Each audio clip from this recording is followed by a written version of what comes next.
ભરૂચના railway station પર ફરજ બજાવતા આરપીએફના મહિલા કોન્સ્ટેબલે પોતાની તત્પરતા બતાવી.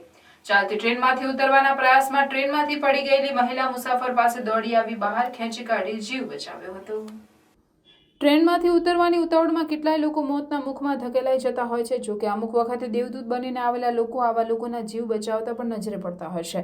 ત્યારે આવી જ ઘટના ગતરોજ ભરૂચ રેલવે સ્ટેશન ખાતે બની હતી. આ અંગેની માહિતી આપતા વડોદરા ડિવિઝનના વિભાગીય સુરક્ષા કમિશનર રામશંકર સિંઘે જણાવ્યું હતું કે ભરૂચ આરપીએફ વિભાગમાં કોન્સ્ટેબલ તરીકે રોશનીસિંહ ફરજ બજાવે છે. ગતરોજ તેઓ પ્લેટફોર્મ પર ફરજ પર હાજર હતા. તે સમયે ગુજરાત એક્સપ્રેસ ટ્રેન આવતા તેમાંથી એક મહિલા ઉતાવળમાં ટ્રેનમાંથી ઉતરતી વખતે તેનો પગ લપસી જતા તે ટ્રેન અને પ્લેટફોર્મ વચ્ચે ફસાઈ ગઈ હતી. આ સમયે રોશનીસિંઘે તરત જ દોડીને પોતાના જીવના જોખમે મહિલાને બહાર ખેંચી કાઢી તેનો જીવ બચાવ્યો હતો.